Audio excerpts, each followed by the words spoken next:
I want to welcome you to another video drasha. This week, we're going to be talking about Passover. Since the first Seder is this Saturday night, it seems to be the logical thing to do. And you know, the outstanding feature of the Passover Seder is the asking of questions. So much of what we do during the Seder was intended precisely with the purpose of provoking questions. That's why we do so many things that are unusual. Why is it that we begin the Seder with eating a vegetable that we dip in salt water? Again, that is only so that someone should ask, why are we eating a vegetable at this point in the meal? Why do we wash prior to eating the karpas, the vegetable there, but we don't say a bracha? Also, so that someone should ask. And the questions go on and on. Why do we have 4 cups of wine? Why do we eat bitter herbs? And as a matter of fact, perhaps the best known part of the Haggadah is something called the 4 questions. And each question is points to some unusual feature of the Passover Seder. Why do we eat bitter herbs? Why do we dip twice? And so on. The idea of those 4 questions, by the way, was again, so that if nobody asked any questions about all of the things that we were doing, this would ensure that there would be questions at the Seder, because there were questions that were written out. We find these already in the Mishnah. These questions were formulated, and someone, generally the youngest child, needs to ask these questions. But by the way, the Mishnah tells us specifically, if the child is not able to ask the questions, or say there is no child, then a wife should ask the questions. If the wife doesn't ask the questions, a person, if he sits at the Seder by himself, should ask the questions to himself. That's how essential the asking of questions is to the observance of the Passover Seder. And as a matter of fact, the Mishnah says something else. It says if you have 2 scholars, people who are familiar with every aspect of the Seder and the Exodus from Egypt, they too should ask one another questions. So the asking of questions is really the essential feature of the Seder. And I think here we have a great pedagogical insight of Judaism, that one of the best ways to teach is by asking questions. Of course, we have something called the Socratic method, which comes from the Greek philosopher Socrates, who taught by asking questions.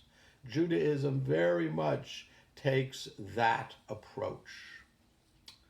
I think perhaps one of the questions that is most intriguing is, why is it that Moses is excluded from the Haggadah? Now, you know, every year when I say Moses is not mentioned in the Haggadah, somebody always points out to me there is actually one reference to Moses in the Haggadah.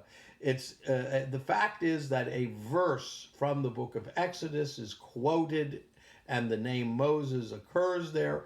And so, yes, there is one occurrence of Moses in the Haggadah. But that is no refutation to the fact that the Haggadah essentially has excluded Moses. I mean, who would have thought of it to retell the story of the Exodus from Egypt, where if we go back and read the book of Exodus, you know, right at the beginning of the book of Exodus, we're introduced to the character of Moses.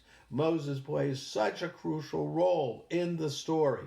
Who would have thought that if we were going to retell the story of the Exodus from Egypt, we would leave out Moses? This is something that cries out for explanation.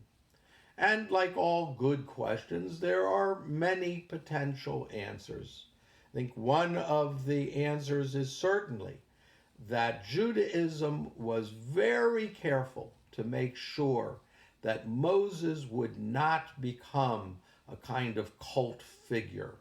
You know, in the Torah already, at the end of the book of Deuteronomy, when Moses dies, the Torah goes out of its way to tell us that no one knows his burial place. Why is that important? Except that I think it precluded the possibility that anyone would ever discover some burial site and claim that it was the place where Moses was buried. And one could certainly imagine how that might have become a kind of place where people would go and perhaps even worship there. Look, we have examples in Judaism of the graves of famous rabbis that have become places where huge numbers of Jews gather every year and where various ceremonies are carried on there. Judaism really tried to prevent that in the case of Moses. And I think that here too we see this, and that is when we retell the story of the Exodus from Egypt in the Haggadah, we make sure to emphasize that it was God who took us out of Egypt. And we don't even mention Moses because we don't want Moses to become somehow the object of our worship. There's another question that also intrigues me, and to me these two questions go together. If Moses is left out of the Haggadah, why is it that Elijah seems to play a prominent role in the Seder? The fact is that Elijah comes up twice during the Seder. Once we have Elijah when we open the door for Elijah, and that is actually a very sort of prominent part of the Haggadah, where we generally stand up at that point. Somebody goes and opens the door, and we recite something together at that point in the Haggadah. So we make really quite a big deal out of the idea of Elijah coming to the Seder. As a matter of fact, this whole idea, one can really wonder at this tradition that somehow Elijah goes to every Seder. You know, why would Elijah have such a prominent role? The other place where we mention Elijah, of course, is in the cup of Elijah. We pour a fifth cup of wine on the table, and we call this the Kos Eliyahu, the cup of Elijah. Now, there is a historical explanation for that, and that is that there was a certain debate, particularly among certain post-Talmudic authorities, about whether there should be 4 cups or 5 cups of wine at the Seder. So, you know, it was a very common thing in the Talmud that whenever there was a discussion about which they could not reach a conclusion, there was this idea that Eliyahu will decide these matters when he returns.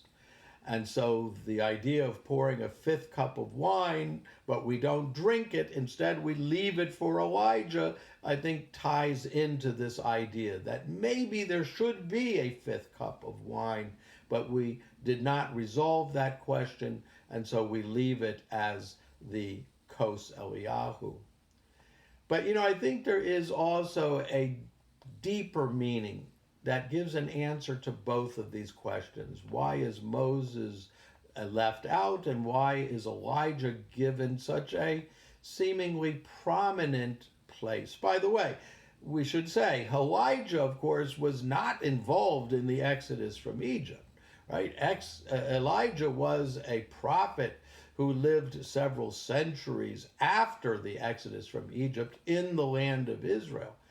So it's not that Elijah had any role in the Exodus from Egypt. So what is it that ties these two things together? And I've always felt that the answer is perhaps in this. And that is, we can look at the Seder, we can look at Passover as a holiday that marks a great historical event. We are trying to create the memory and to pass on the memory of a historical event of great significance. But Passover and the Seder is not simply about passing on the memory of a historical event. Rather, it also looks forward to the future. And I think one can say that the redemption from Egypt is a model for the future redemption that God will bring to us. Well, this future redemption doesn't involve Moses at all, but who does it involve? It involves Elijah. We have the tradition that prior to the advent of the Messiah, Elijah will return as a kind of harbinger of the Messiah. So Elijah is certainly connected with the Jewish view of the future redemption, of the coming of the Messiah. And so the fact that the Seder gives a prominent role to Elijah while excluding Moses, it seems to me points us in this direction, that we should not only be looking backward, remembering a great historical event in which Moses clearly did play a role, but rather we are to be looking forward to the future redemption for which the Exodus from Egypt serves as a model.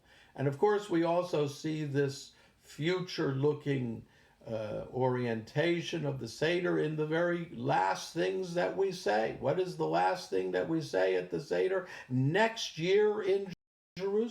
Obviously, the point being that by next year, before we observe Passover again, Elijah will have come back, the Messiah will have come, and we will be observing the Seder in Jerusalem. And indeed, that is the hope that we see in the Seder. It is the hope that I think the Haggadah is meant to inspire us to have. And we live with that hope that ultimately a future redemption will come, which will usher in a brighter and more perfect time. I want to wish everyone, first of all, a good Shabbos, but also a healthy and a happy Passover, Chag Kasher V'Sameach.